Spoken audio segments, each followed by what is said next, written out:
What's up, grinders? Welcome back to the channel. So today we're going to be checking out this video right here called English Has a Word for Everything. Now, this comes from a tiny channel, but it's got a bunch of views, which means it's probably a pretty good video. And I figure if YouTube's recommending this to me, you guys are going to see it with me. So let's go check it out. Hopefully this is a good one. Experience. Most people who learn English later in their lives say one of three things about the language. Oh, we've already got stock footage in here. I'm not sure how I feel about this. English is a language of simple grammar. They say English is full of exceptions, and they say English has a word for everything. While the first two comments are full of interesting implications, today we'll focus on the third, and in my opinion, the most underrated idea.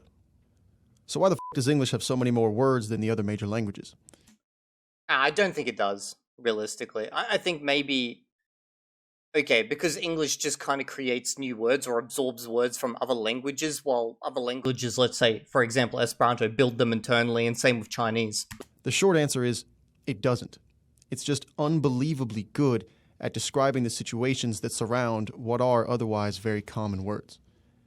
For the sake of comparison, we'll use throughout this video 5 major world languages across multiple linguistic families and subfamilies: English, Italian and Spanish, Hindi, Chinese, and Arabic. Of those, all 5 have between 200,000 and 300,000 different words, excluding obsolete and technical terms. What? Let me just go back. 200,000 and 300,000 different words, excluding I'm pretty obsolete sure I saw, yeah, democracy is an obsolete term. Okay. technical terms. They also are all estimated to have between 30,000 and 40,000 colloquial words in circulation, with the average native speaker of each language being able to recognize around 40,000 words. These are averages, of course, and there is implied variation. Some very well-educated native English speakers can reach 70,000 passively recognized words, while toddlers and MMA promoters have both been known to reach 1,000 words. Now, a niche, nifty little rule called Zipf's law states that the frequency of a word's use is inversely proportional to its place in the comprehensive word count list of a language. That means if the most common word in a language is used at a certain frequency, the second most common will have 1/2 the frequency of the first. This pattern continues nicely to follow the curve f of I equals 1 over I. The important bit here is that even among people who can recognize 40,000 words in a language with hundreds of thousands, 50% of regular speech involves only 100 different words, and 80% involves 1,000. The point is that English doesn't have more words, it has more colloquial words across a broader spectrum of linguistic origins, and its linguistic history pushes speakers to use more of those varied terms. The key lies in a linguistic phenomenon that quantifies the specificity of the environment that words are used within. It's called lexical collocation, but nobody really cares about the name, and I'm only going to use it like 30 more times throughout the video. Don't worry about it. Don't worry about it. Okay. Here's what it means. In this scene from Pride and Prejudice, Mr. Darcy briefly notices the book Elizabeth is holding. And of course she must improve her mind by extensive reading. Does he watch the book, spot the book, glance at the book, or does he peer at the book? You most likely said that he glances at it, which is defined as to take a brief or hurried look. The word implies that the person glancing is only looking for a short time. But then, in this scene from Batman Begins, does the criminal glance at Batman?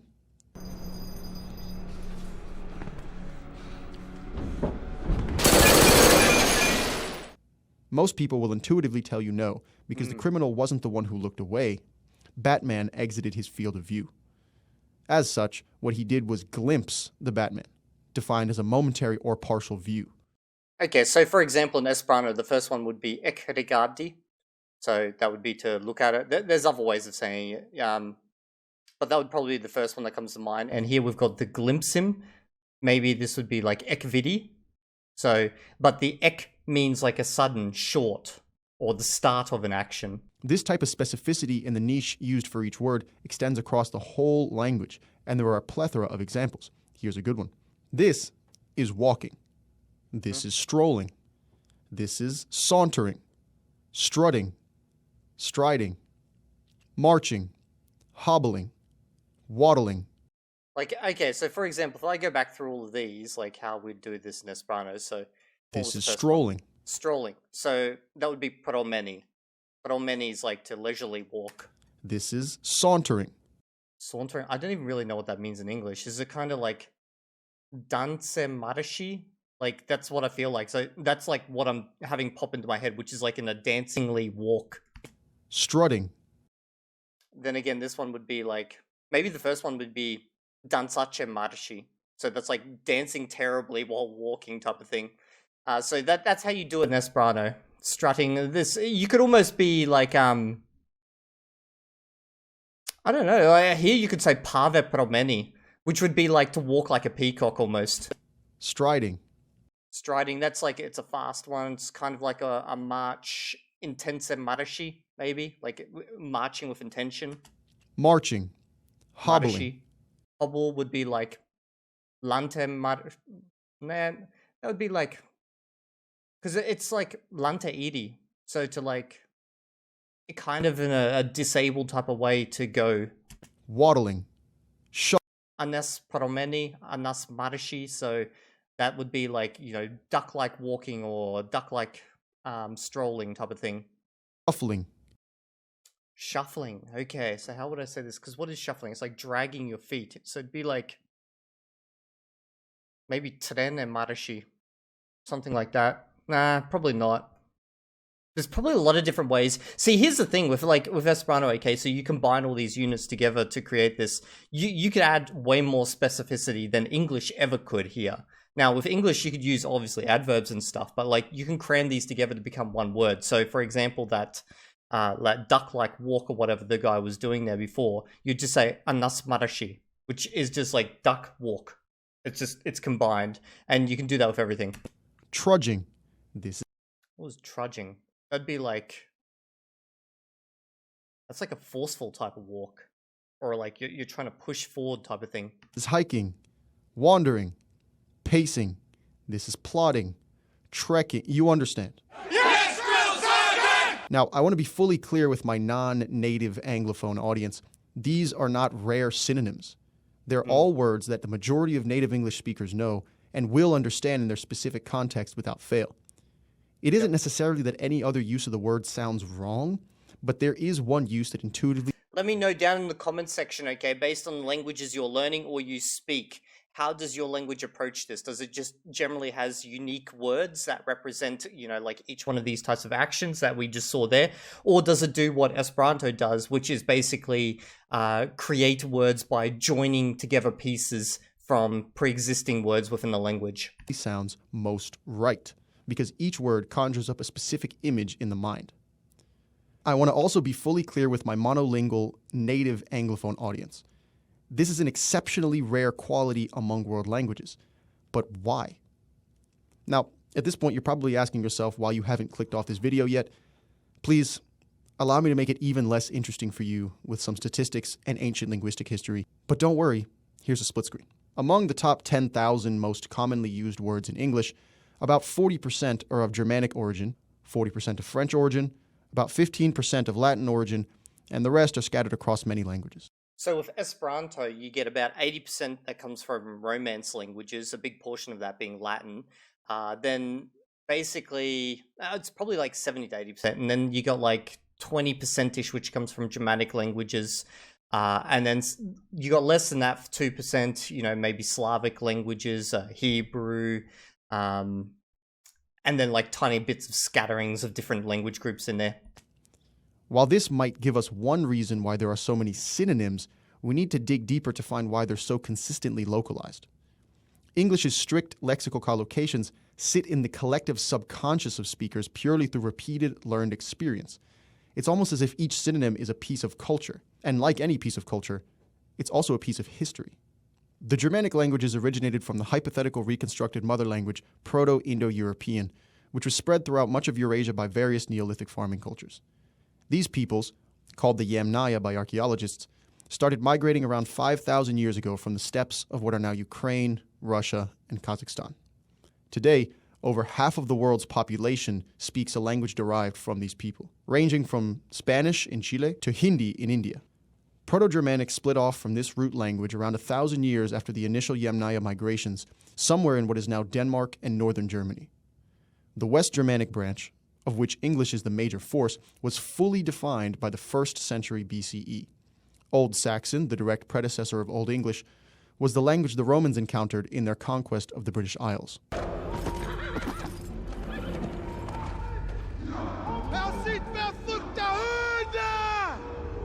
Fuck, I love this movie. This movie was amazing. They say no. The region would continue to be dominated by the early Germanic English until arguably the most pivotal moment in the history of the language, William the Conqueror. In 1066, he led the Christian French kingdom of the Normans to conquer most of what is now southern England, bringing French to completely dominate government and aristocracy. While colloquial layman's speech was still mostly Germanic, centuries of institutionalized French seeped into the language of the region like the scent of the Parisian subway seeps into your clothes. At the same time, Okay. He's mocking France there for its stench. For Paris, basically.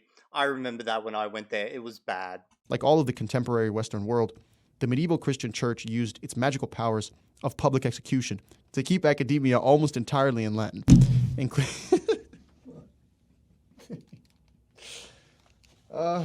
My bad. By the time we get to 1300, What, was that actually him?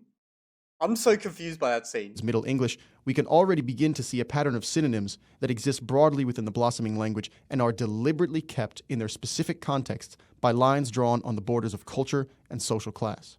Today, we speak an English that has maintained about 95% of the Shakespeare-era lexicon, and the archaic cultural patterns he absorbed from the Middle Ages are still evident. To further elucidate how these patterns are visible in modern-day English, here's Chris. Mic check, mic check. For the small fraction of Tiberio's viewers that are employed, there are words with different etymological backgrounds to describe what they do. In colloquial discussion, especially for lower skilled roles, we mostly use the Germanic term working.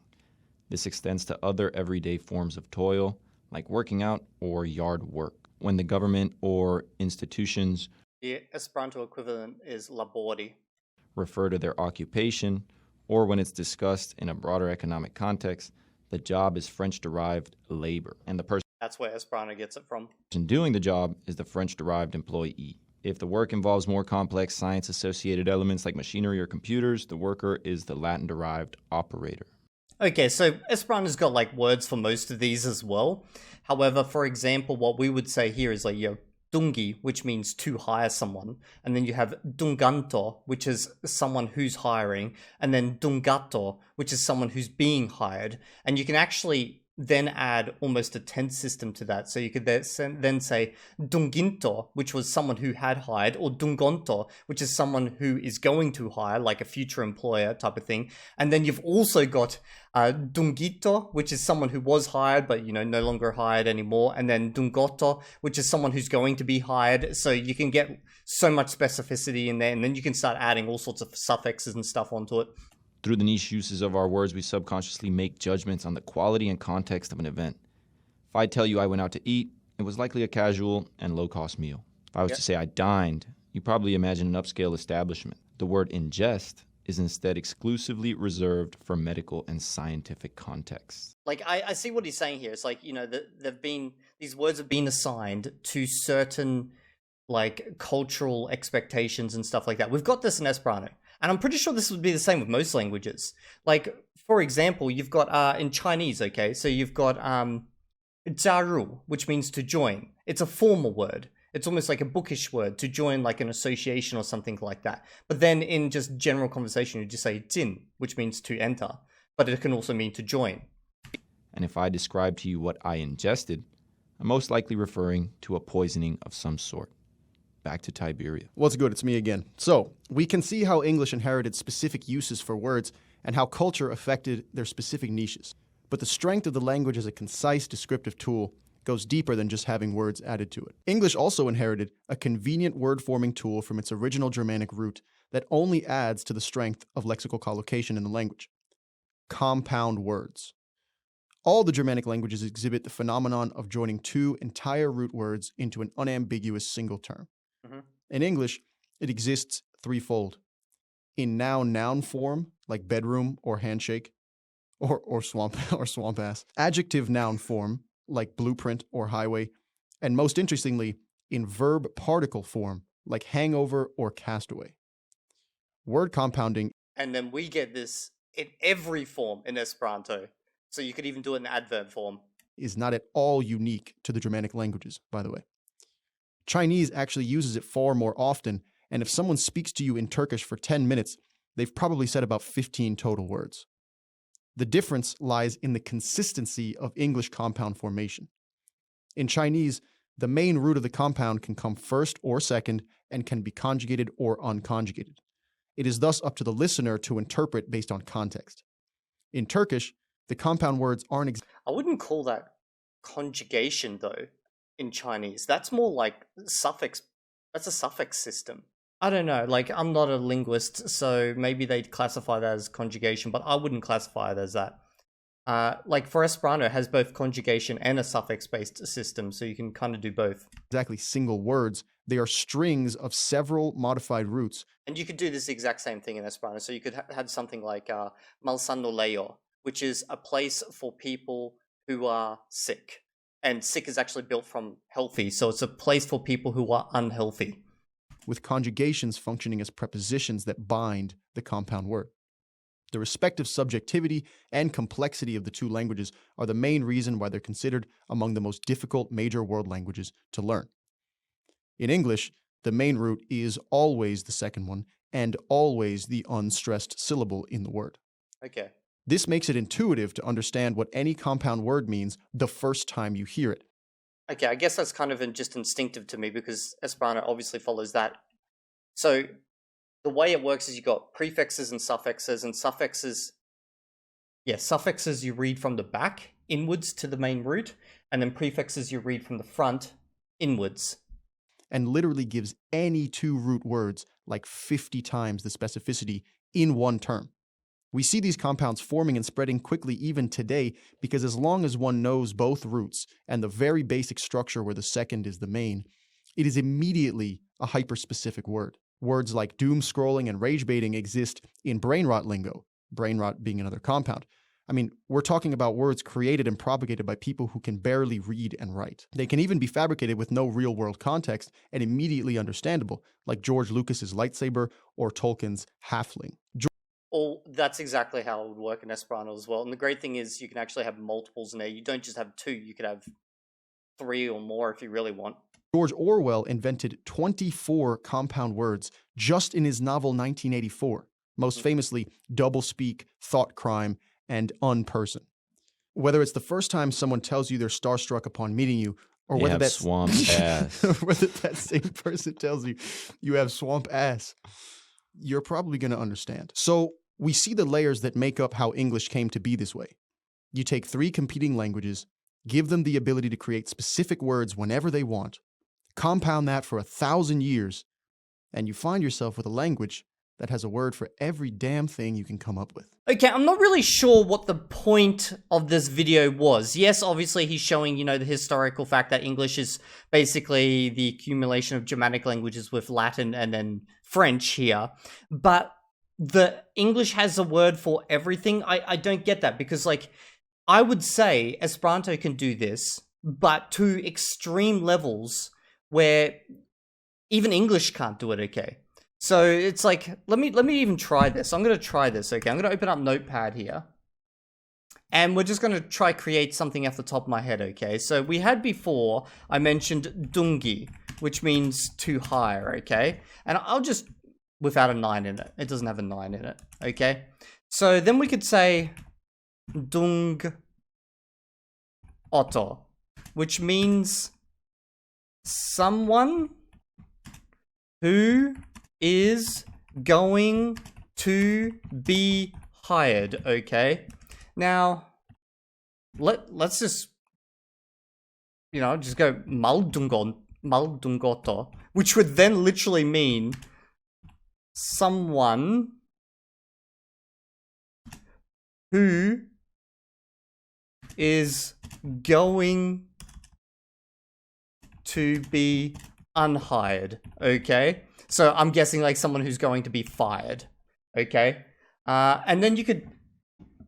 I'm going to move this keyboard, this makes it harder. So I'm going to go maldungotado, which then Maldungotado, which is then a group of people who are going to be unhired, okay? And we can keep going. So, like, I could add more into this. Let me just think of some logical things that I might want to say. Maldungotado. Maldungotado.